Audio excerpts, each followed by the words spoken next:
Hey Chiefs, what's happening? It's Kev here, and no kidding, is it Kev? Really, we didn't recognize you.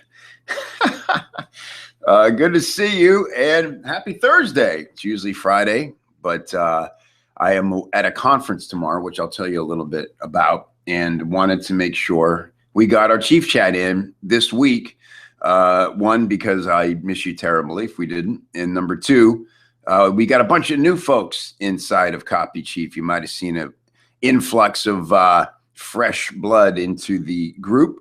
We ran a 4-day $1 trial to welcome some new members, and also to test out a new card, Sam Cart, and Stripe as a payment gateway. So happy to give you guys feedback on any of that. Ross will know better. Ross and James will know better some of the technical goings on involved in all that stuff, but it was a successful campaign. We put about 70 people in over 4 days, which is pretty cool. And then we'll have to see who sticks around after the trial, which is always the real test of these things.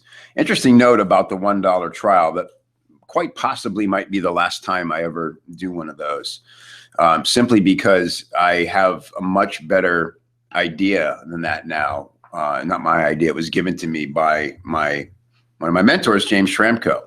So you're going to see some other tests come up in regards to how to bring the members in.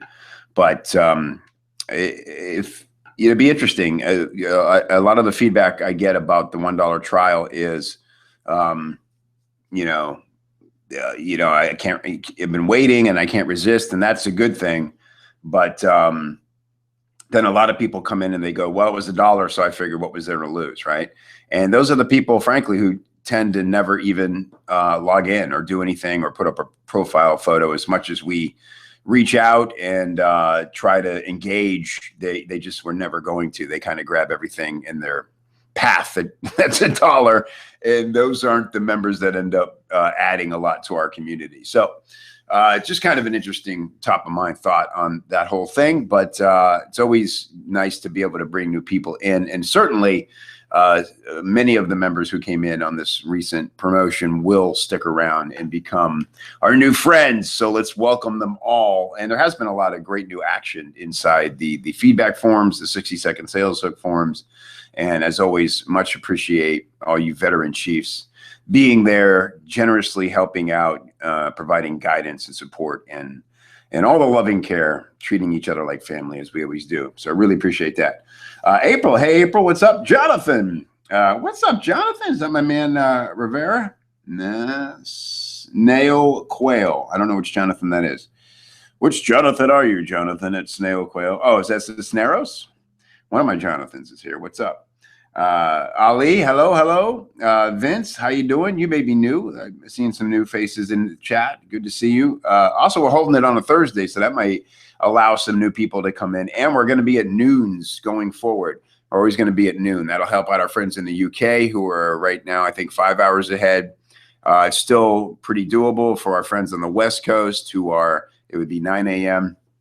So very cool. Melissa, how are you? New to the group, welcome, Melissa. So good to see you. Kathy, what's up? Our girl Kathy from Philly.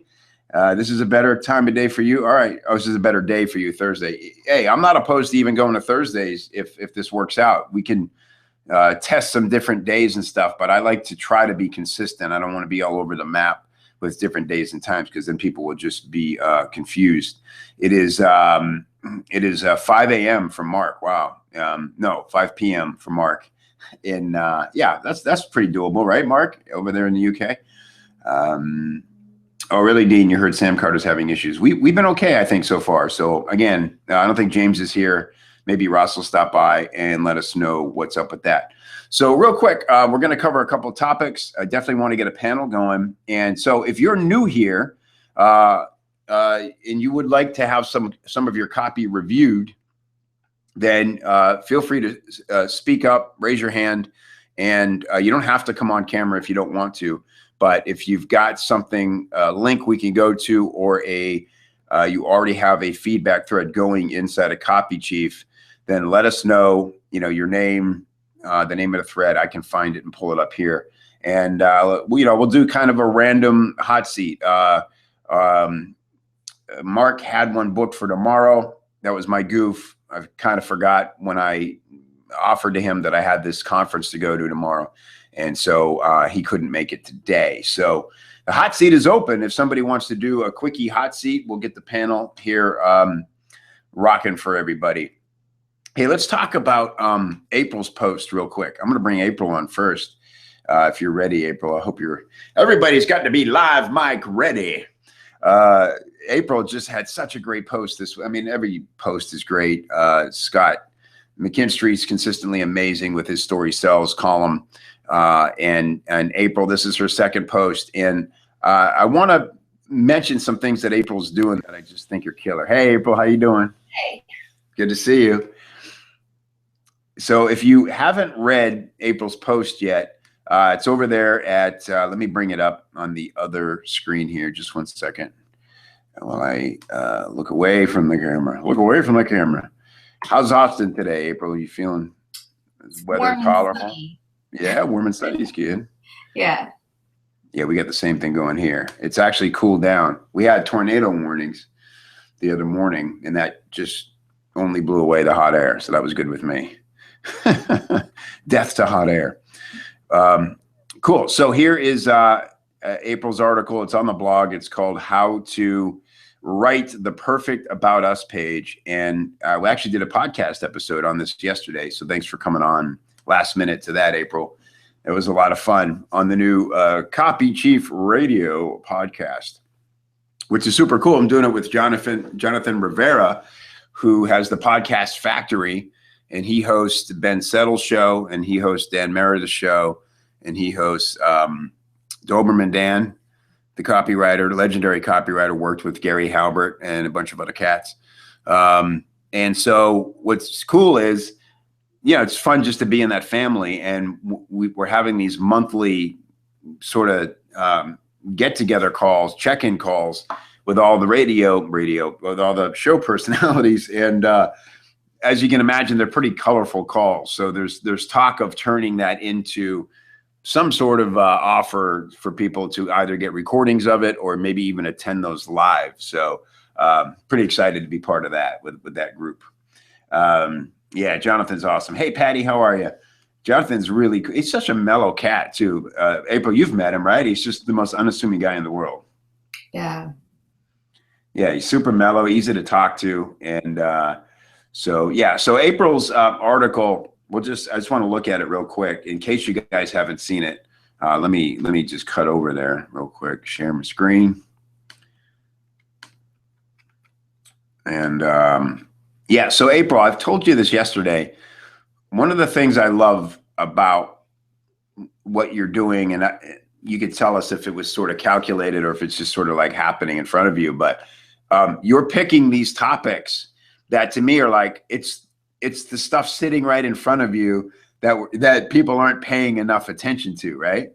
So the first one was about proof, and we all kind of know we need to use proof, but we're usually not doing it effectively enough. And this one is about the About page, which, as you pointed out, is, if not the most trafficked page on your site, certainly one of them, and we're missing huge opportunities.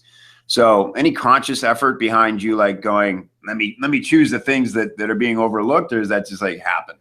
I'd like to say yes, but the answer is no. The answer is I didn't realize I was doing that until yesterday when you pointed it out. I was like, That's funny. Maybe I should go with this.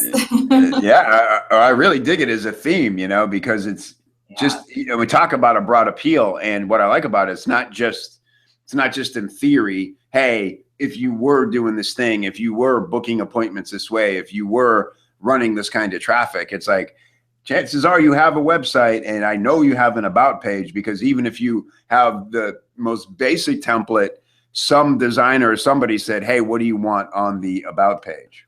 Right. Yeah. Yeah. Everyone has them. It's just they're just neglected. Yeah.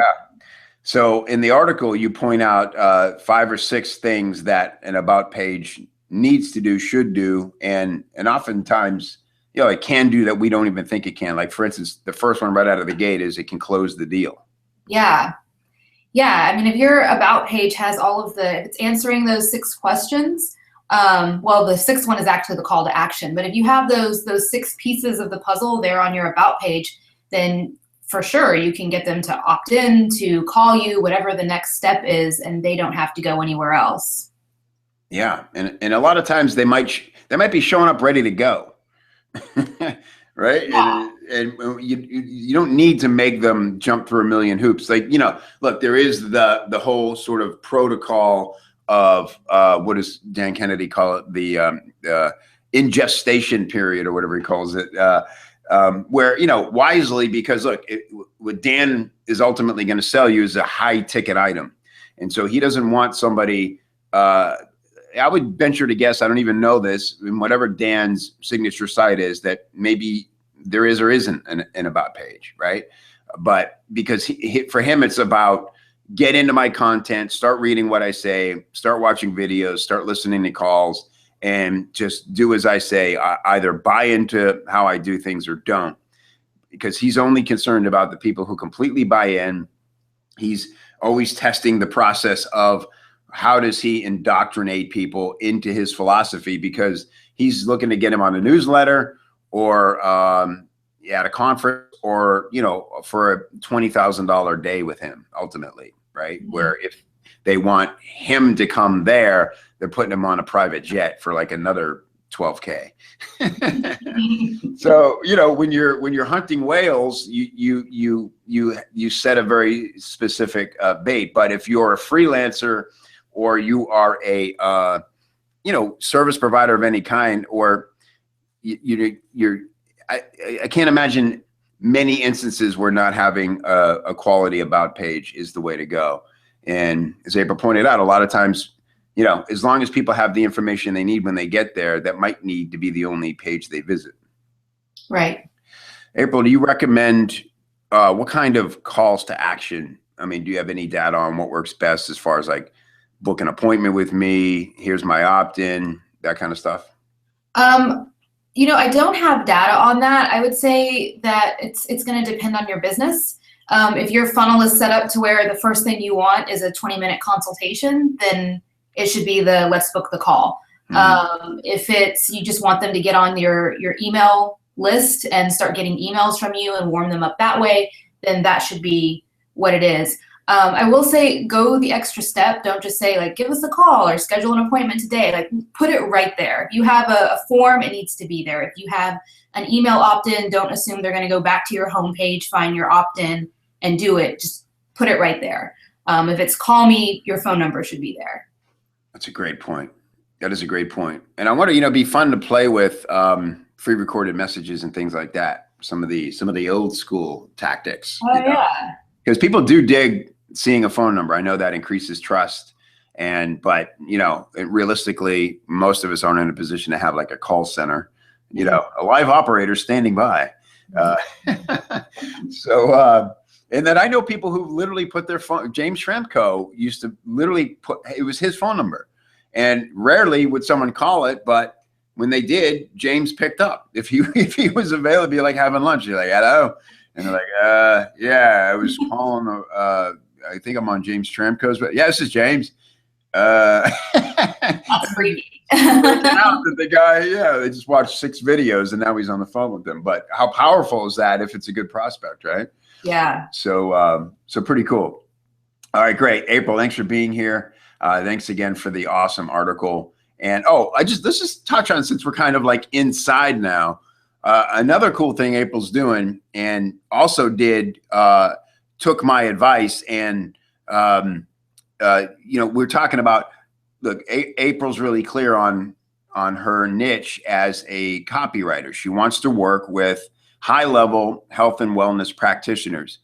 And so my favorite tactic for getting in front of those clients is to review some of their pages or something in their marketing, so that it's something that you see a lot of good in, but as always, as we should always be thinking, there are ways you could do it better. And so you do a review of something of theirs, some of the piece of their marketing, you point out the stuff you like, and then at the end you say, here's how you could be doing it even better. And April did an amazing job of this. She made a really fun video. You happen to have the link to that post, April? Could you find that? I can find it, yes. Yeah, paste that up for us, because this is another great example. This is exactly how I teach to do this. This is why I have a relationship with John Carlton doing this, but it wasn't on purpose. A lot of what I teach to freelancers is stuff I did that I found out later made a lot of sense, but I was just doing it on instinct. You review some of their stuff. You kind of, you do a little bit of productive ass kissing because you genuinely are impressed with what they're doing. And then you come in and you say, here's 3 things I think they should at least be testing, because I bet it would even improve what they have. And April, you just did such a great job of this, of injecting personality into it. The little mustache thing you did was brilliant to me, because it was just super cute. And you know what it said to me when you did it was, I'm not taking any of this too seriously. I just put a cartoon mustache on myself. I'm not taking myself too seriously. I'm not here to trash your site. I'm just showing you what I do and how I think. Was that kind of calculated, or was that another happy convenience? It's I do like to have some levity in everything that I do. I mean, I'm always kind of like cracking little jokes in post, just because that's sort of my personality. And when I was using I forget what it's called now. It's an animation site that allows you to make this. When I saw you could draw mustaches on yourself, that was just, because I used to actually do that like in my textbooks in high school. I'd always be bored, and so there'd be some historical figure, and I was like drawing a little mustache on them, like little devil horns. It's kind of just my personality. I was the Van Halen VH was on all of my stuff. Nice. And that sticks ass for all the other old guys, all the other old rockers in the room. That was the level of my creativity. Cool. Yeah. Well, I just think that was just a brilliant, disarming thing to do right up in the front of the video. So we're not done with that project yet, because we want to make sure that what you did gets in front of Mark David or someone on his team. So we're what I'm wanting to have happen with it is think, where can we post this so that it reaches him like really organically, right? Like the best case scenario, because the next step is to make sure that you get this work you did, this short video, this review, in front of the person who, if not wanting to work with them directly, they represent the market you want to be working in. So it may not be them directly. It may be one of their colleagues or competitors that sees it and goes, wow, this April chick really knows what she's doing. Let me get on the phone with her. But the best way to get it in front of somebody like that is not to, you can email them directly and do it right and have it work fine. But ultimately, if you get that third party endorsement, like somebody in their camp or somebody close to them sees it, is impressed with it, and emails them a link. Hey, this copywriter's breaking down your stuff. This was a pretty cool video. Go check it out. Then they're like, whoa, what is this? And they're there for all kinds of crazy psychological, egotistical reasons. And then they have their full attention at that point, right? Right. So that's the part of the experiment we're in now, is like, what is the coolest way to get this in front of the people you want to see it? And then my thing is, let's not wait forever for that to happen organically or something. We're going to try to like find what are the buttons we can push to do this, so it definitely gets in front of the right people, but doesn't feel forced. Because people do this all the time. I think I read, we have one of the chief chats where I go through this whole campaign this guy launched to try to, get me to work with him for free. And I know in his mind, he thought he was doing it because he put a lot of effort into it. He emailed me at every address he could find. He physically mailed my home and my office, which is a little creepy. But I mean, he sent me books. I mean, like, really got in front of me. The problem was his approach was all wrong. His tone was all wrong. He was like trying to kind of kick the door down and go, you're screwing this thing up. And it's like, instead of asking the question or, just presenting who he is and what he did. Right. And I appreciate that boldness, but for me personally, it wasn't a match. And he took a lot of things for granted. One thing people take for granted a lot is the idea that you offering to do work for people for free. Like, I'm not in your case, April, but say you think it'd be cool to be mentored by somebody, or you hope that they might have an apprenticeship, and you just offer, hey, I'll do anything, you know, to learn from you. That isn't a great offer, because it takes a lot of effort to work with people in that situation. You know, it isn't free for the mentor. It takes, first of all, they have to vet you, make sure you're not a nutbag, make sure that you have some kind of ability that can be useful to them. There's a lot going on there. And so, you know, you have to recognize, even though something's free, there's still a bunch of points of friction for them to find value in it that you gotta. So that's why I like this approach, April. It's like, I didn't even make this to present to you. I just made it about you. And if you happen to see it and are impressed, the next natural thing is for you to want to talk to me, because I know you need copywriting, because everybody needs copywriting, and I'm a copywriter, so we should talk. Right. So yeah. What I loved about your approach is that I've heard this idea before of, you know, take somebody's marketing, but I've always heard it called a tear down. Like, take their marketing, do a tear down, you know, point out everything they're doing wrong, and then send them this video. And I could never bring myself to do it. Even though I had a coach telling me to do it, I was like, I can't. So it wasn't until you reframed it and said, let's talk about the things that they're doing really well, and then a couple of ways they could improve, that I was like, okay, that feels okay. Yeah, better. Right, because the other way is like, again, like, and that's kind of what the guy was doing to me a little bit. It was kind of like, you know, it was so clearly his agenda for him to prove that he had some special knowledge that he assumed I also didn't possess or hadn't come across, you know?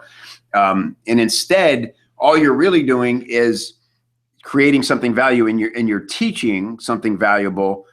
Whether or not they ever see it, you've created something cool and another piece of content for yourself that serves you, even if it doesn't serve that ultimate goal, right? So it's sort of like a 2-in-1, and that way they can genuinely come into it and go, wow, this kick-ass copywriter is teaching my stuff to other people. Wow, I feel honored, and actually just learned something about my own stuff. And again, it just tears down all the resistance. It's like Dean Jackson says, it's like all cheese and no whiskers. So super cool. All right. Well, this is a good call already. That was really valuable. Oh, and so my point is, I'm off on tangents today. You used Ramit Sethi as an example of a really great about page, not with the intention of getting his attention or anything, because you already have a relationship with Ramit. But as a result, you did email it to him and say, hey, I use you as an example in this thing. And he immediately loved it, thanked you, and tweeted it out. Yeah. And then what happened? And then I went back and checked my Gmail, and it was just a wall of Twitter notifications, which was kind of scary, because I am terrible at Twitter, and I hadn't updated my Twitter in, I don't know, it's probably been years. I think in 2012, I started the account. I did 6 tweets, maybe a couple since then. And so then I was like, oh, shoot, I better get over there and like something new up. Yeah. Kind of terrible at Twitter. Me too. God, it's the most, you know, so low on my list, you know. And so I'm glad you brought up Twitter, because that's one other thing I thought would be interesting to talk about, my short 2-week affair with Snapchat so far. Using Snapchat at all, April? No, I don't know what I am such, I don't know what my deal is.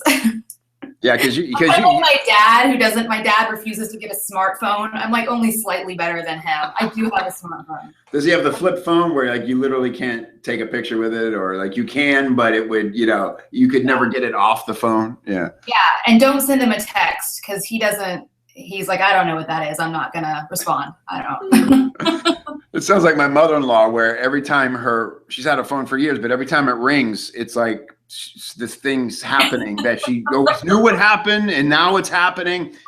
She hears it and she starts looking for her purse, and she's digging around in the purse, and I'm like, you're never gonna answer that before it goes away. Yeah. So tell me about Snapchat. Well, it's good because you're really, I consider you hip, and you know, you've just got to me, you've got a perfect social media kind of voice, right? You know, you're snappy and you're, you know, I don't know, you're like, what's the word I'm looking for? You have that nice balance of irreverence, but it's obvious that you're somebody who cares at the same time, right? To me, that's what makes good social. But Snapchat, look, man, here's what always happens when I get excited about some new social platform is what I love about it is the 10-second video thing.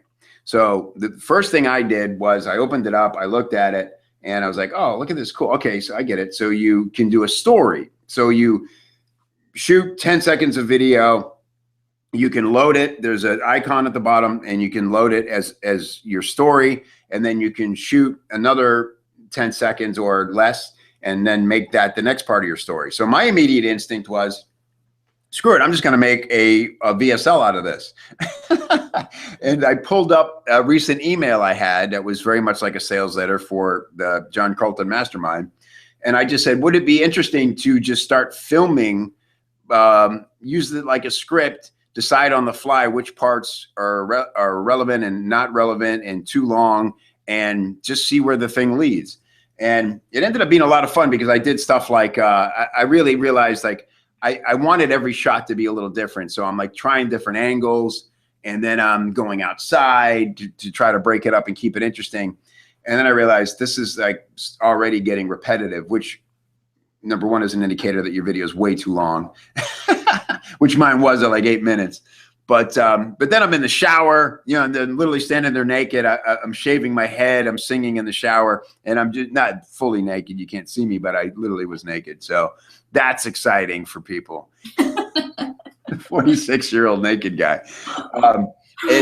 And so, but I think, you know, it was a lot of fun. And I always had the intention of taking it off of Snap. The problem with Snapchat is that only lives for 24 hours. From the time you start posting. And so unless you have Joel Comm has like 6,000 people following him on Snapchat. I don't know what kind of actual engagement he gets. I don't know if he's actually made a sale from it yet, or what his I think he's still just really experimenting with it. And he's really got, for an old white guy, he's got the social thing really figured out, like him and Gary Vee. They're really good at mastering some platform and getting a ton of attention on it. And so, what was my point? Yeah, then it goes away in 24 hours. So if you can download the video like I did, and I put it on Facebook where it got like 700 views. And to me, that's valuable because now I can start to see, is this resonating? How are people reacting to it? That kind of thing. But the idea of it just living for 24 hours on that platform and then disappearing, I get that that's what part of what makes it cool. So there's constantly fresh content, but I'm not sure that I just want to remember to check in with Snapchat every day and do something silly so people can see how I am, even though I do it on Facebook every day. What's the difference? I don't know. Let's see what the comments are saying. Yeah, Cesare saying engagement is high, but I'm getting an echo off here. There we go. No, still there. What did you do differently? Oh, there you go. Now you're muted. Okay. Content disappears is really effing depressing. Yeah, that's the thing. I mean, you can download it, right? I mean, you can save any video. I did a cool thing I thought was fun, but I did a book review, a 1-minute book review. So I was in a bookstore and I just introduced the book. I flipped through some pages, and that was kind of a cool way to do it. And then I downloaded the video, and then I accidentally erased it, which sucked. But here's what the other thing that got me excited about Snapchat. I started suddenly rethinking the 60-second sales hook as the 6-snap sales story kind of a thing, right? Says, there's 10 seconds, and that's an even easier way to break down a 60-second sales hook, is to think of it in like 6 10-second chunks. And it helps you like really compartmentalize what you're saying and how much effort, of your time you're devoting to each portion. What's up, Max? Max is here. Yes, this is Wendy like couldn't care less about all the stuff I'm talking about. She's like, what's that on your wrist? Yes, this is a birthday gift. Isn't that cool? This is from a Navajo Indian reservation. I don't know if this is stainless steel or what this is, but yeah, I dig it, right? It's my wife got this for me. There's a really cool, I should do an article, or I'll do a snap about this place. It's called the Rock Shop, and it's the coolest jewelry store in the world. Talk about like tailor-made for me. They have records there, like old rock records for like $5. So it's like in just one corner of the place, it's like a thrift shop, you know, where they have cool rock t-shirts and they have guitars all over the place and big comfy couches.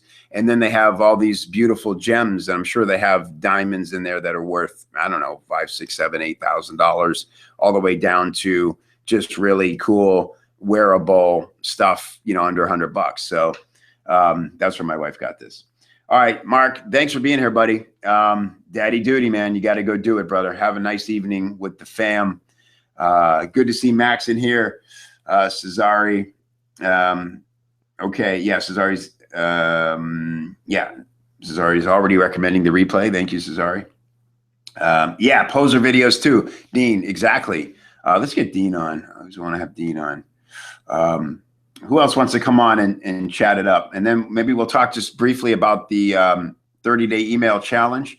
Again, anybody new, you can raise your hand. If you see in the comments there's an option for you to raise your hand and ask to come on, or you can ask a question that'll go into another section that I'll be sure to see. If you're new here, we'd love to meet you and say hello. And if you have anything you want reviewed, we can jump into that real quickly. So welcome to all the new folks, and take advantage of having all this incredible marketing wisdom at your fingertips right now. Dean, what's happening, brother? How you doing? Good, man. How are you? I'm great. You're faint, though. You sound far away. There we go. There we go. Boom. Yeah, how to turn it. It's called turning the microphone on. Oh, yeah. My voice isn't loud enough to get to St. Pete without it. It's like me. I was in the Bose store the other day, and I'm like, these suck. I get it. You actually have to turn them on. Oh, yeah. I can hear it now. Hey, here's a good marketing lesson. Here was a delightful surprise. Now, you know, nothing worse than a company just always wanting to handcuff you, right? It's like they make you some offer, but you try to take advantage of it, and they're like, oh, sorry, you don't qualify for this. Sprint is great at this. Constantly offering me stuff that sounds great and telling me why I can't have it, right? Because you're already a customer, you're screwed. Thank you. That's awesome. So Bose, I go in there and look at this is a pair of Quiet Comfort 15 noise reducing headphones, and I wore them. This is how I talk every day to people on Skype. I like to be on a mic, and I would always wear, especially when I worked at home. And look, so you could see I trashed the ear foam, and I trashed the head thing, and one of the ears might have actually went out. Anyway, for whatever reason, because I'm something of a pack rat, I didn't throw this away. So I go into Bose, and I'm ready to buy a new pair, and the guy goes, have you owned them before? And I go, yeah. And he goes, well, what happened to them? I go, well, this part. He goes, oh, well, we could replace the ear, cover just for $35 if you want. He goes, but if it's also at the top part, that foam, if that's faded, that'd be counted as a defect, and we give you $100 towards the new pair. Isn't that great? So the fact that I didn't throw these away is $100 right here that I wasn't even thinking. I was fine with paying the full price for the next pair because I was so happy with these. And then happy surprise, here's $100, bald man. Right? I mean, how cool is that? It's because you're a bald man. That's why. You have to be bald to get it. Don't get me wrong. I mean, that's part of it. You do. That's great. That's why I'm telling you, Dean. You know, LL Bean's a great company. You get a rip in it, you send it back, they send you free. You buy with something, you have it for life. Yeah. Why wouldn't it be that way? I mean, it's just they make it look easy when they do it right. Okay. What Patty say? Bald man goals. Bald man goals, yeah. Or bald men privilege. I don't know. Yeah. So along those lines, what do you think? So do you think that would be a good policy for, let's say, these plugins or people who sell products? So like Jeff Walker, I'm just throwing a name out. They come out with the next version, and you get charged for the next version. So do you think that would be good policy to have, if you buy something once and somebody's going to upgrade it or something, should you get continual upgrades for free? I think that is one model. I mean, but it's a premium service, and then right, you can't make it affordable to most people and afford to do that. Like the model is launching it every couple of years and having people either buy it again because it's got all this new cool stuff, but you should definitely make accommodations for your best customers. Maybe there's an option to, I know like Jeff has some levels of coaching, right? So maybe if you're in his coaching club, part of being in there means that you get the best price on all future editions of the software. Yeah.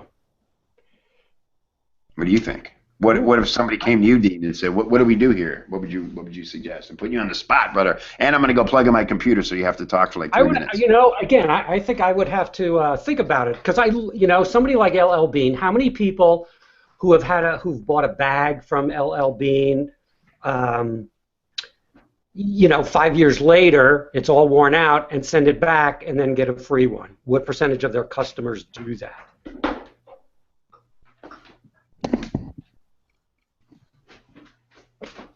That's what I would want to know. Is he still talking? Yeah. Can you hear me? Yap. I bet it was brilliant, though. It's all rhetoric. That is a great point, Dean. I agree completely. That was, gosh, this is why I have you on every time. You just deliver the goods. I just, as a consumer, I love that policy, though I don't know if it's,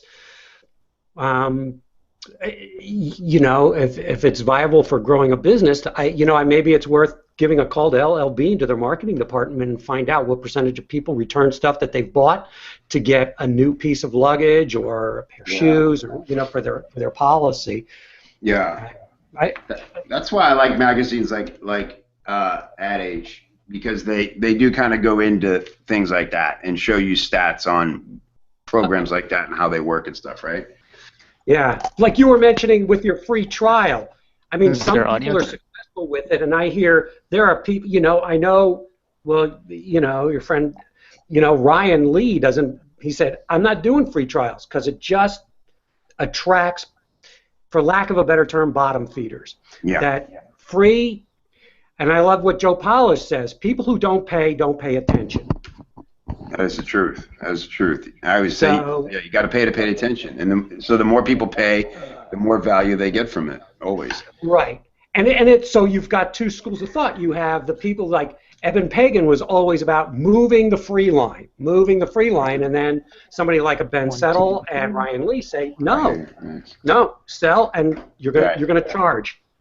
Yeah, you're only after the premium buyer. Max, what's up, brother? Hey, I'm doing well. Taking my alpha GPC right now, in case anybody thinks I'm like, wow, what's with Rogers? He's really ornery and he's taking these pills. Right on camera, he's not hiding. Actually, while we have a moment, you guys were talking about that concept. Are you guys familiar with Jason Zook? No, I wanted to hear more about that. Well, neither am I, but Jacqueline, I don't know how to pronounce her last name in the group. We chat from time to time. He's someone that made, a lot of different marketing products in his career, and last year what he did was, if you paid him $1,000, you would have access to all of it, and plus whatever he creates in the future. So you'd be paying $1,000 to buy his future.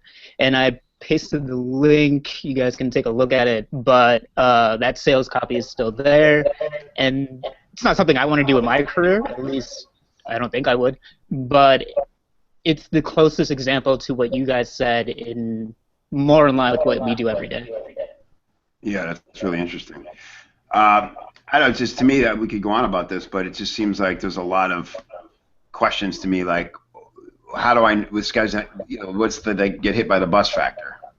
How do I know there is a future? Wow. Jason's, yeah, that's true. It just sounds crazy, but I think of that when I hire a mentor. When you're paying a lot of money for a mentor or something, I'm always like, yeah, I'm like, can I pay you at the end of the month to make sure I know you got that new motorcycle, you know? What is there a policy in place should you crash that thing that somebody returns my money? Because, you know, I'll feel terrible for you and then for me. So what do we do? That's I love that. No, that's what exactly. I didn't even think about that part, but that's just wild. Dean, I'm muting you because I'm getting echo off of you for some reason. We're gonna have to institute a headphone policy on these Hangouts just because it always gets. But I'll unmute you. Sometimes you just turn down a little. It'll work fine. You can unmute yourself anytime you want to jump in. Max, tell me how you're loving the 30-day challenge. You've been rocking it in there, dude, and everybody's loving your emails. How's it been for you? It's good. For me, it's less of a challenge and just my job. So I think I've moved into it nicely. This past week, just because of other things that I got going on, I haven't been too focused, and I didn't get to. February is just a weird month, and so I didn't get to batch them earlier this month like I would have liked. So I find myself just stumbling to get it out by noon every day. And in spite of that, I think it's been great hearing the different ways that people have been relating to it, and I'm trying to offer some insights. But yeah. Whenever you can use things that you find in media or a testimonial, that's what I did today. Was Lo Morgan in the forum, she wrote something, so I just copied and pasted that my response to her, and that was my daily email for my list, instead of spending an extra like 10-20 minutes to come up with something new. Yeah, it's a good point.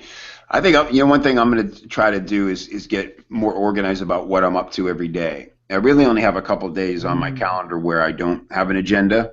So, but I need to get a proof email in there. Maybe not every week, but at least probably once a week, or twice a month. And like Ben does, he's great at this. Posting up your testimonial. He did a great job. I saw that on social. Oh, right? wow, yeah. That was killer, man. And I appreciate you mentioning me in there as well.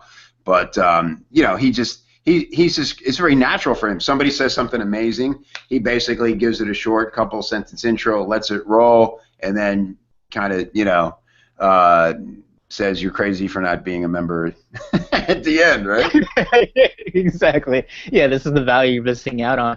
And those are the simplest emails to do. In fact, you can create entire products off of that. So what I always tell people is, look in your past emails. There's something that someone asked you that you answered that you can copy and paste, edit, jazz it up a bit, and hit send on. Or if you want to create a new product, there's probably like 4 or 5 questions that people continually ask. Create a 10-page report off of that. Offer it to your list. No doubt. I had Russell come on, who's posing as Julia, but this should be Russell, right? I don't know if I can hear you, Russell, but yeah, I don't see the mic working. Oh, that'd be a bummer. I just wanted to hear more. You're mentioning that you offer $100 on top of your 100% money back guarantee. That's another really interesting topic. I've consulted a little bit on these, so I'd be interested to get your take. But so just start yelling if your mic does work, and we'll go to you. Cool. All right, let's see what else. I promised to cover something else when I invited everybody here, and now I can't remember what it was. If I'm being transparent. But what else is going on in the forum? Is Max, are you using like Snapchat or any of that stuff? Are you a social media guy? No, I am not. I don't even know if I'm technically a millennial, but I think I am, and I don't proudly claim it.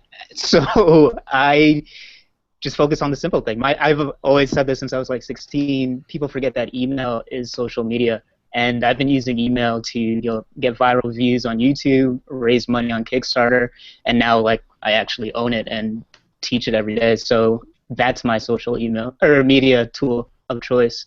Email. But last week I spoke with someone about Instagram, and so she's helping me understand it more and seeing how I can brand myself there and drive traffic for list building. And that's yeah. Yeah, I'm thinking. No, I'm excited because I think that's. I'm just thinking out loud. My moaning is that, like, you know what? Maybe this is the next topic for us to let's get a thread going on that. Ooh. I would love to discover this together because you know who else is hot on Instagram right now is my man James Schramko, and Mhm. he's pretty calculated. Like he doesn't dive into stuff too easily. Yeah. But he just did a. Who's the guy? Oh, Instacuration. Okay, so April's got some intel on this. What do you know about Instagram, April? Like, give us the quick schooling here. Okay, so we've established, like most social media outlets, I don't know much about it, but Harlan, copywriter Harlan, he has a group called Instacuration, and it's a series of like 6-hour-long videos and then a Facebook group on how to use Instagram and actually get sales from it.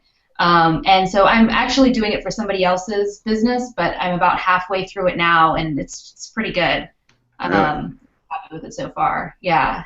Harlan Kilstein? Yes. Interesting. Wow. Yeah, because you know Harlan's really good. Like he's been building that Doggington Post thing for years, and the traffic he gets to that is just unbelievable. Right. Cool. Yeah. Is that the example he's using in that the dogging pet niche? He uses it a little bit, but he spans all kinds. He does yoga. I think there's a health supplement, a weight loss one. He pulls examples from all over. Cool. I'm gonna look up. Yeah, there's another. Schramko just released a podcast. If he's Super Fast Business is his podcast where he interviews the cat, and I can't remember his name. Who he's got him all excited about Instagram too. So I'm just seeing a little side topic here. We should get a thread going and explore this together, right? So who knows? Maybe it's challenge worthy. One of our new challenges coming up might be, you know, to me Instagram is much more interesting. I love the idea of just doing it all through images, essentially, right? Like I really dig that. For right or wrong, I like Facebook for video. I just love video on Facebook. I love what they've done with it. I love that it plays automatically with no sound. So your first challenge is to get people to go, what's this clown doing? And click on so they can hear what you're saying. And that's also, I recently discovered the trick to succeeding with Facebook ads, video ads, is that, you know, it's the same thing. It'll autoplay silent, and then you got to get people to go, wait, what's going on here? Let me watch this. So if I'm able to get a couple thousand views on a short poser video, chances are that might be, if the offer's right, you know, a lucrative Facebook ad to run. So that's another test there. But yeah, go ahead, Max. So what I've seen, because what I did was I just played around with some hashtag terms, and it's all very similar. So what I want to figure out for myself and for anyone that like would use it is, how can you stand out when it seems like everyone has a picture of a motivational comment? Mm-hmm. So is it like maybe you have demotivational comments or something, and then all of a sudden you have attraction, and now people are looking at you, and then you can say what you always wanted to say. So it's like, or maybe it's not even, maybe I'm thinking about it too simply, and it's just about saying the right thing versus like what it looks like. But I think that's something interesting to think about. It is something interesting. I will note the only one I've seen of James's that I thought he did a smart thing was, it was a very specific image and quote. So it was Andre Chaperone. It was a cool picture of Andre with a quote from Andre and some cool text. And I was like, all right, so now he's just being really targeted about the image and the quote, right? So exactly. Have you? Go ahead. Yeah. Have you seen what Colin is doing in Cult of Copy right now? No. Talking about demotivational. He's he's making fun of all of the memes about hustle, grind, 10x your business. Yeah, I hate that all stuff. Leonardo DiCaprio, and it's hilarious. I mean, you really just have to join and see them, because talking about him isn't going to be nearly as funny. But now that he's gone through all the Wolf of Wall Street images, he's gone back to like old school Leo, and they're all motivational posts, but really making fun of all of the motivational posts out there. That's so funny. It's really good. I did see for some reason that he had like all these Leonardo DiCaprio photos, and it was one of those things where I'm like, I don't get why this is happening. So now that's funny. Is he going back to like what's eating Gilbert Grape and like all the? Yeah. That would be wrong, wouldn't it? Yeah. Romeo and Juliet. One in there. It's good. I love it. He's so creative. Cool. All right. Cool. Yeah, it's Call Ontario, Patty from Cult of Copy. If you're not in that group, okay. It's a different kind of copywriters group, but Colin's brilliant and a lot of fun, and there's a great interview on the Truth About Marketing podcast at copychief.com/TAM with with Call Ontario. Okay, yes, I mentioned I was going to talk a little bit more about the Kurtz thing. That is cool. That has been interesting, the feedback from the podcast. And the next thing is going to be the Hangout. And so we don't have a date for that yet. But I know Brian mailed, again, yesterday on the podcast. And so I think we're probably going to let it run for a week or so that we can get that next round of dialogue. And then we're going to hold the Hangout just like this, essentially. But we're going to, I know we'll get Deutsch on. Maybe we'll get Paris. How cool would that be? And then people like Russell, who Russell was mentioning to me backstage that, he just heard the podcast and so many shades of what he wrote in his post. Russell was one of the first people to really speak up about this as a business owner. So if you're not familiar with the post, the copywriter model is dead. Long live the copywriter. It's an epic post by Russell. Cesari's in that post. I'm in that post. There's a lot of great back and forth about this exact topic, and that was before Brian ever even came to me to talk about this. And that's one of the first things I showed Brian was like, dude, we've been talking about this for a couple months, and it's an important topic. So Russell, would love to have you in that conversation. Obviously, April, Dean, working copywriters, because some people are really, Dean, I don't know that you would take like a full-time gig. You like working with different clients. You do well, and I think you like working with new people and meeting new people and kind of exploring together occasionally. Yeah. I do. I hope I'm not echoing. No, you're fine. Okay. Yeah, I like my clients. I'm real selective about it. I just made a conscious decision when I was going to do this and go freelance after taking on everybody and finding out how that didn't work, how just setting up some rules for myself and who I'd let in and who I'd work with, and just, it's hard. Saying no is really hard. Saying no is it's just hard, especially if you're looking to create an income stream, and also, we have a habit of giving way too much for free in terms of advice, where it becomes you're consulting, and then they find out what you're charging. You go, oh my God! So it's after you get used to that and setting up real healthy boundaries, the right clients get through. It's a great point. And look, there's a lot of value in learning how to vet and close good clients, right? Something that'll serve you forever. But it does take up a lot of energy. It's the old one of those. Yeah, we got you, Russell. All right, cool. Cool. It's one of the oldest things in business, or one of the most basic things, is that it costs 10 times more to get a new customer than it does to keep an existing one. Right. But go ahead, Dean.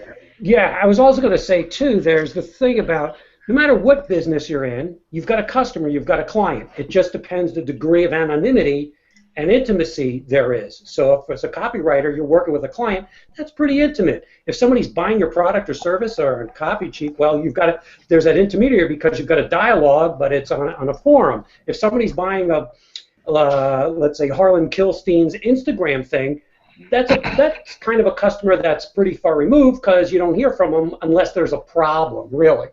So no matter what we're doing, we're always serving clients and customers, and it just depends where you want to be and how you want to what kind of relationship do you want to have with that customer? It could just be through email, through content, where it's almost, I wouldn't say it's push, Right.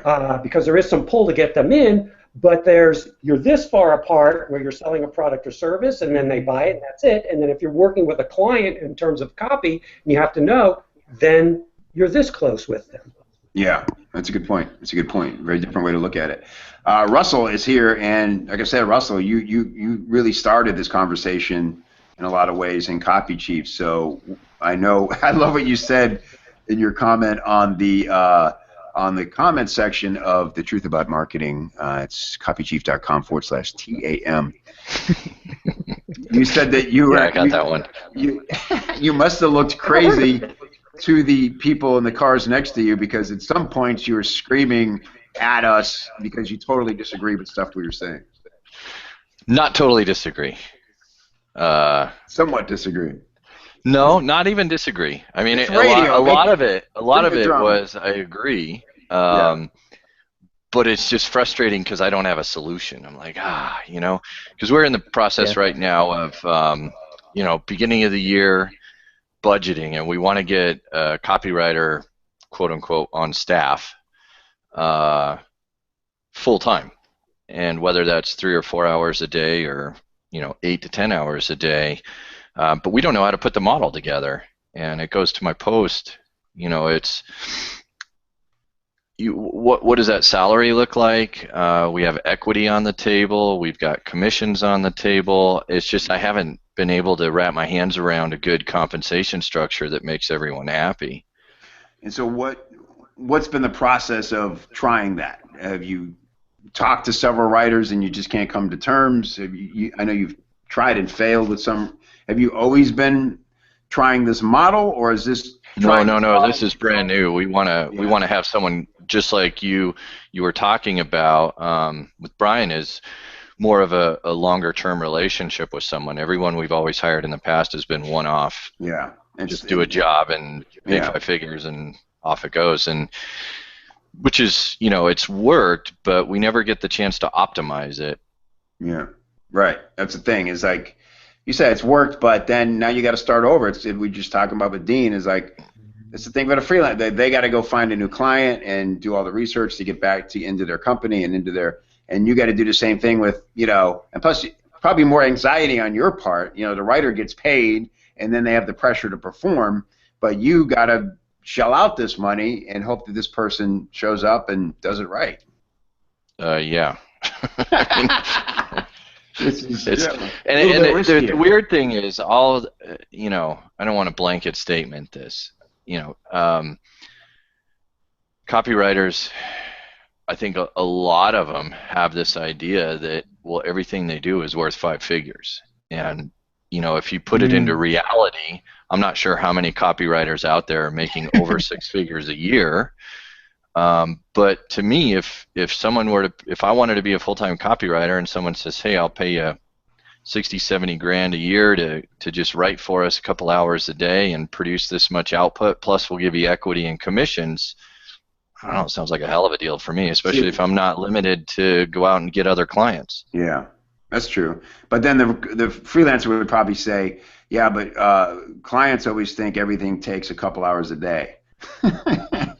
Well, I mean, that's what we would expect you to spend on our projects. Right. Yeah, but that's the thing, and that's why this discussion is so important, is because there's just two different realities, and the only way to solve it is to do what you're trying to do, Russell, is go, hey, let's just try it. Like, come on board. Let's start with a model that seems fair for us both to get going and see if it's a match. I always recommend a 90-day trial period on any relationship like this. It just makes perfect sense. It's enough time to really feel each other out, even if there is a moment of disappointment or concern.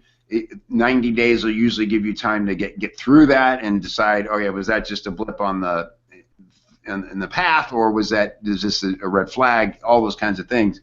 And also with the compensation model, it's like, we don't really know what 1%, 2% looks like until we've gotten a couple of checks that represent that, right? And now we can at least assume that that's a consistent number that we're going to see, you know, ongoing if we decide now let's go 6 months or a whole year, right?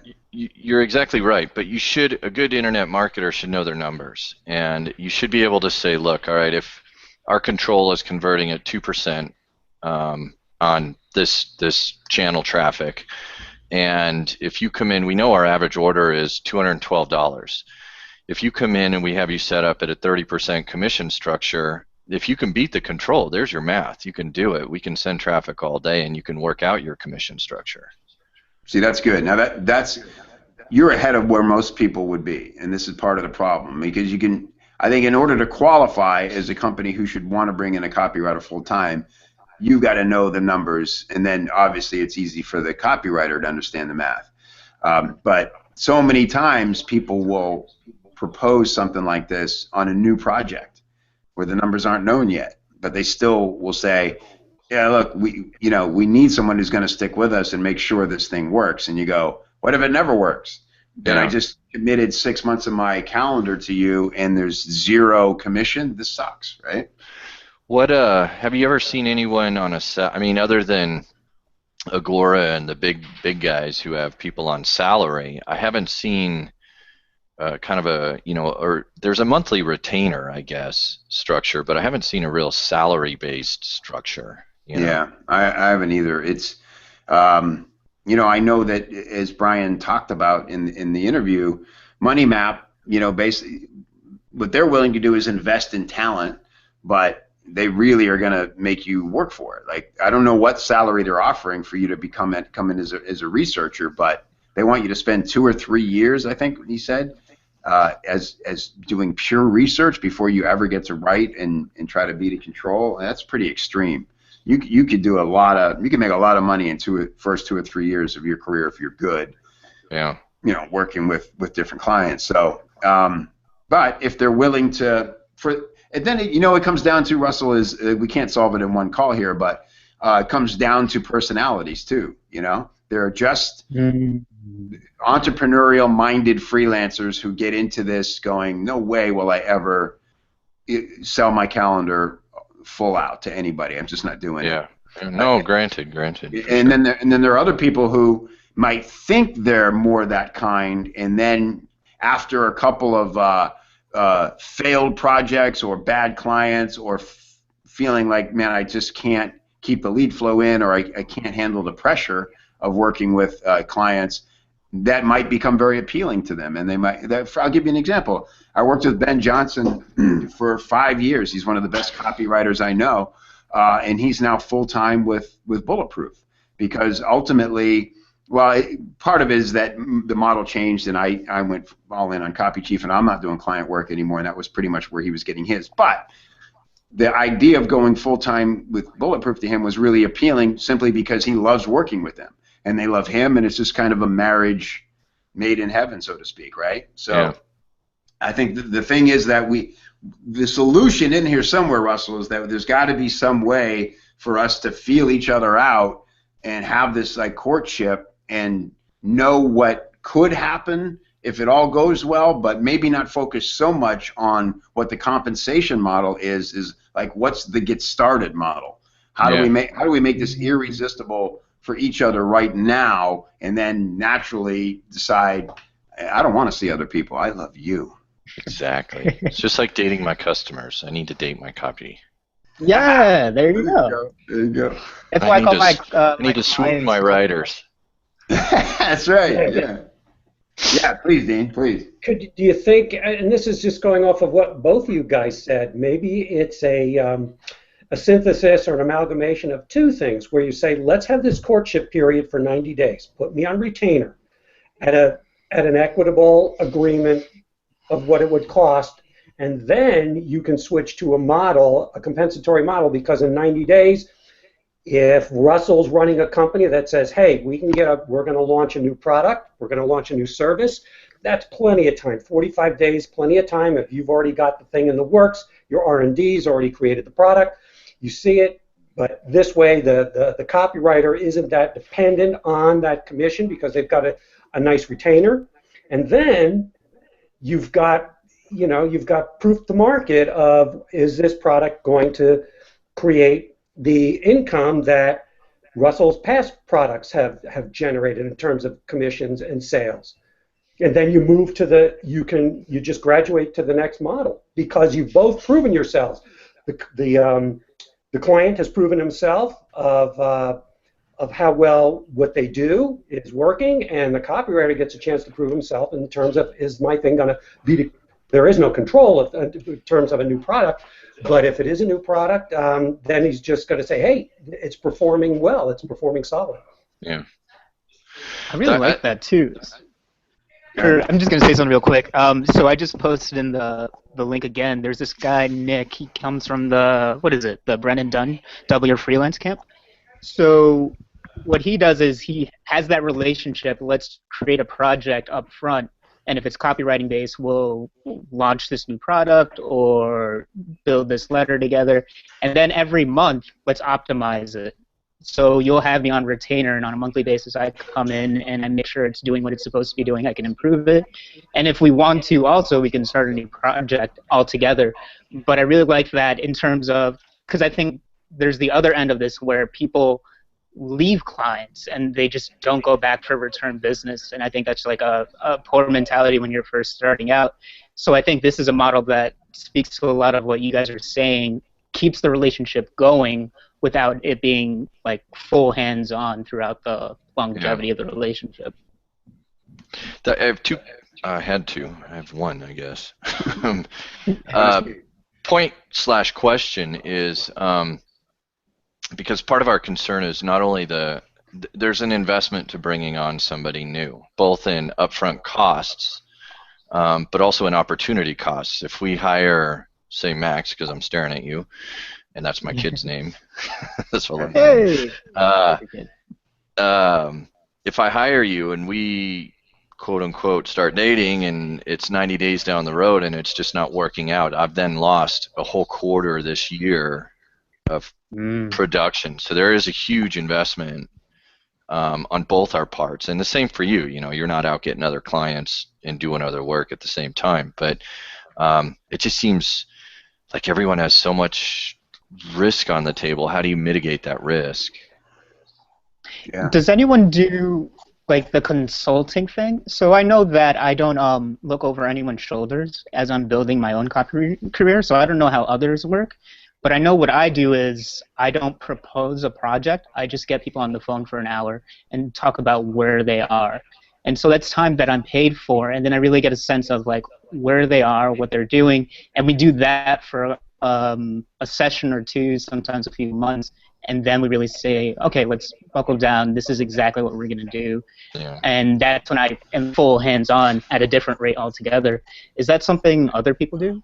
And does that kind of speak to what you're talking about? I'll weigh in. Yeah, I did a thing like that last year, and part of the flaw was that it wasn't formalized enough from the beginning. It kind of just evolved, but we were having the weekly calls. We had one offer out there, and it was just really tough to get this thing to convert. And built into the monthly retainer was the idea that when there was something new to test, that would get written and tested. It wasn't perfect, but it worked for almost a year. The problem I can see with that, though, Max, is in a situation like Russell's where he's like, I need stuff written. Like I want to be testing stuff and putting it out to the market. I don't want to just talk about it. I need it produced. Am I right, Russell? Yeah, we have. Good Lord, we could keep a couple of writers busy all day, every day. Okay. I mean, we have a product release schedule of 8 or 9 products this year, as well as updating everything we've already done in the past. So, there's no lack of work. Interesting. So, I mean, where are you right now with it, Russell? I mean, you're just you haven't hired writers. Talking to writers, okay. And so, what kind is anything emerging in those conversations as what might seems to please everybody the most? We're still hammering it out. I think at the end of the day, it's all going to work out. My favorite expression in all this world is 99% of what you worry about never happens. So at the end of the day, it's going to work out and everything's going to be fine. Very good.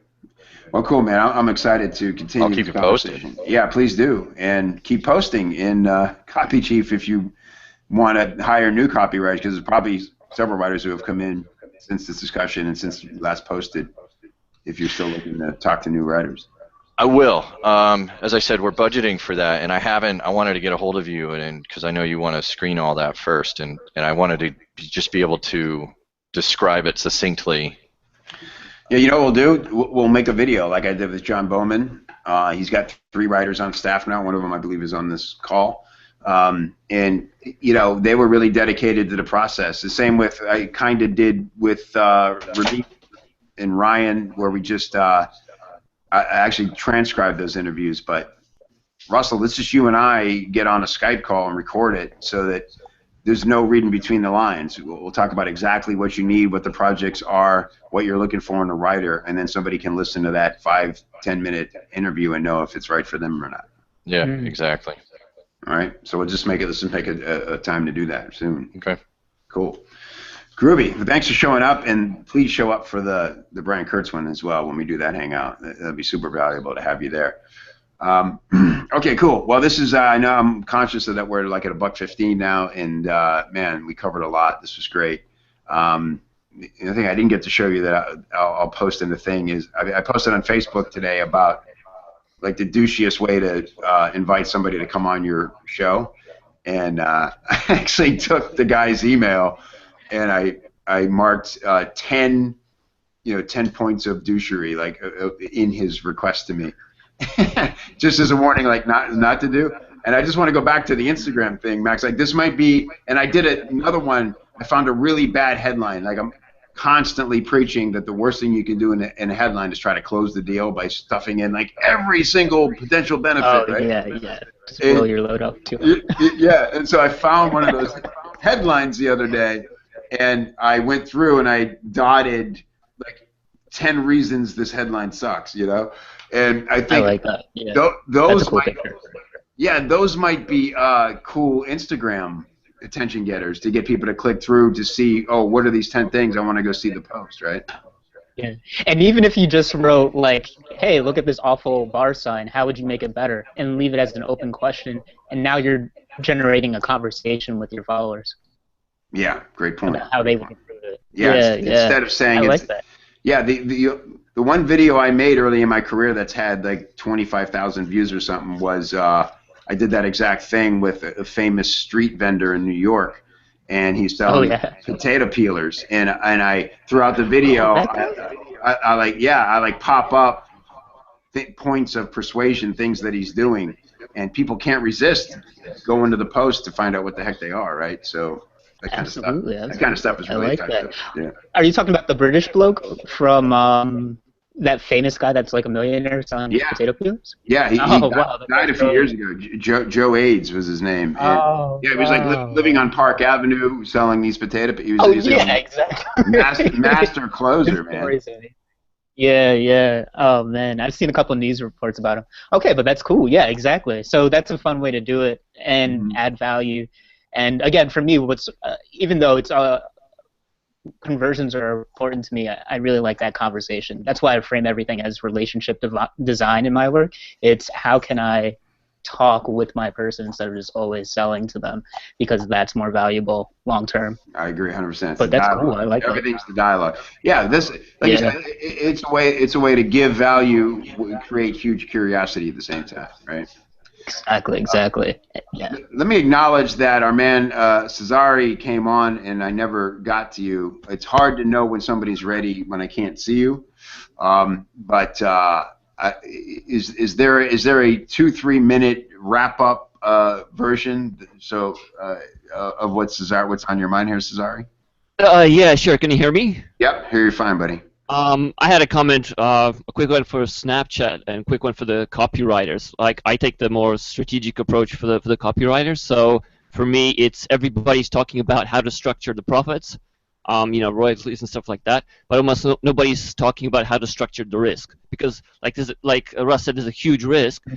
So the question is, how does the copywriter agree with the company in case things do go wrong? And it's just like Russ says, like 99% of the time you don't things go right. It's just psychological, because usually the problem with the deal, the first thing is structuring the deal, because that takes a huge amount of time. That's why you need to get to know each other to kind of like know if there are any hidden objections, or like how much the copywriter really wants, and is just going to be pissed off if he doesn't get it, and can he deliver, all these kind of like psychological questions. So the risk helps kind of like mitigate that. Like there's huge risk. The whole thing is there's just too much risk to create a salary out of it. It's just like it's too big. The best thing you can do is just structure the risk. Let's say, okay, I'm a copywriter, I understand this and this. You have a business, I understand that your business needs to make money, you need to make this promotion work and stuff like that. A big business can afford to like dump lots of money in salaries over 3 years of time, that's okay. A smaller business can't do that. So you have different risks in every situation. So every situation, there's a set of risks, you negotiate the risks, the copywriter says, I don't mind if this fails. I have a copy. I have your recommendation. I'm happy, because like this is a new venture. This is a new audience. This is a new product. We have like no idea if like 30 days from now it's going to work or not. It's your risk. You're putting money on. You're investing in me to write your copy to make this succeed. You don't know if it's going to be a winner. So I understand this is a risk. For me, this is an opportunity to show how I work, my work ethic. And if we win, we both share the profits this way. So if you talk more about structuring the risk, that takes the psychological weight of the discussion, and you can get into the job much faster. Because like if someone is like trained by Carlton and they understand like the mindset behind it, kind of like the business mindset, like Carlton learned from Jay Abraham, and you can like see that really well. If a copywriter absorbs that, not just the marketing mindset but the business mindset, you can negotiate and create a deal where the client feels understood, and they'll be able to give more of the risk. There'll be less talking, more action, more efforts. As long as like both sides they get really honest. Yeah. The best way to get around a risk is honesty on both sides. So the core thing is how raw, honest, and authentic you can get about when the shit hits the fan. And if you can discuss that, agree to that, the conversation goes naturally, and you can get deals you wouldn't get otherwise. That's a good point. So that's my comment on this whole like copywriting topic. It's case by case, and it's your ability to discuss case by case structure and agree and stuff like that, right? That's in a nutshell. I had a comment about Snapchat because like it's going big. A lot of people are feeling if they're missing out on this or not. And I have like this really cool tip that you have to go there, say something, and get the hell out until the next conversation. And everything you say has to transcend. It has to transcend whatever is being discussed. So like if they're talking about whatever, Christmas or Valentine's Day, they're talking about bombings in Paris, you have to say something that transcends all the discussions. And if you can't say something like that, don't say it, because it gives the people a reason to unfollow you. Every time someone follows you, that's a plus for you, and that stays forever. Nobody has the time to unfollow anyone. So you can build a whole marketing campaign, you can build a whole advertising channel that you own 3 years from now. So the followers you get right now, and if you don't screw up so they unsubscribe, that's your advertising channel forever. Because like nobody's going to unsubscribe. The problem is a lot of people fall off. So you have attrition like everywhere in business, right? A lot of people get overwhelmed with the content and fall off. So there are things that you can get to get people who... The strategy is getting followers. This is like harvest. It's for a marketer, Snapchat is harvest. You don't get into the mindset. You work on your message, and the moment you have something that, not that you feel it's good, but you know it resonates, like it transcends. That's the best word. Because people will share content that transcends. Because like, let's say I find someone says something, like there's a motivational thing. Okay, motivational stuff, whatever. But someone has one motivational thing that transcends everything. It says something actually deep, maybe relevant to events or not, but it's like incredible. It's 2 levels deeper than everything everyone else says. That's a lot of pressure, dude. Like, how do you even measure whether something transcends? Like, what's an example of taking? How do you transcend a conversation like the Paris bombing? Terrorists? Yeah, it's like, how do you create a viral video, right? There's no template for it. Yeah. The way you do it is that you find people who have that kind of like storytelling ability, who have that creative ability, or are following things that are not mainstream. Because like most of you people will be kind of like mainstream, you want to have like two channels. You want to have the mainstream where you give your stuff out, and you want to find like April's post. That's a perfect example. That her post transcends everything. Nobody out there talks about creating great about pages. Now, how do you come up with things that transcend? Everybody wants a quick solution, right? How do you come up with something that does that? So how do you come up with the idea of like talking about the about page? That's exactly the question. Now, if you can, there's no quick recipe. I mean, if it was a quick recipe, everyone would be doing it. But the idea is that if you're passionate about something, it's about creating content. Like, she didn't rip that from someone else. It isn't like marketers are talking about pages and she ripped that and created a post, right? She created it. So her thinking got her to come up with the idea that this is about page that everyone visits. Whatever you sell on your page, people click on the about page to get a sense of who you are, if you're a scammer or not, right? And that makes the buying decision. Suddenly, the buying decision is not your shopping cart, it's not your headlines, it's what's on your about page. So it's like the whole conversation is shifted. That's what I'm talking about transcending. That's the kind of content you want. Because when you put that content out, the first people that see that content, they will share it for their list because it says something about them. Look at this cool stuff I found from my mentors, which you don't have access to. Yeah. And I'm the first person that sent this. I'm the first guy. Yeah, I'm saying that. They're wearing the patch. They're wearing the brand. Right. I'm saying that because that gets followers. Yeah. Okay. They share it, and then suddenly you aggregate 2,000 followers. Now you have an advertising channel. Yeah. You can like sell whatever you want, right? True. If someone has a great product that converts. And you have an audience that kind of like the audience is you have no control over on Snapchat on who is your follower. Like it's all over the map. There's high engagement, but it's absolutely broad. So it's perfect if you have 50,000 followers and someone has a product for a broad audience that converts really well. Then you go to affiliate deal. You sell it, and some people unsubscribe, of course. Some people maybe buy it. Some people follow it. But that's how you monetize on Snapchat. So you create tons and tons of followers using every trick in the book, and do not let whatever theme or trend is on Snapchat dictate what you say, because the moment you adapt to the wave, you're like just noise. Yeah, good point. All right, thank you, Cesare. As always, man, you are a fountain of quality information, and it spews quickly. So thank you for sharing all that with us, and great points. Great points. I think the big takeaway for Snapchat is it's incremental. You can't do everything with it at once. So build. Thanks, everybody. Max, April, Dean, this was great, man. Special Thursday edition of the Hangout, and we'll get this replay up. And I'll be giving you guys reports from this PodFest tomorrow, and the conversation carries on inside the threads. Thanks for being here, everybody. Really appreciate you, and have a great weekend. See you. All right. Have fun. Actually.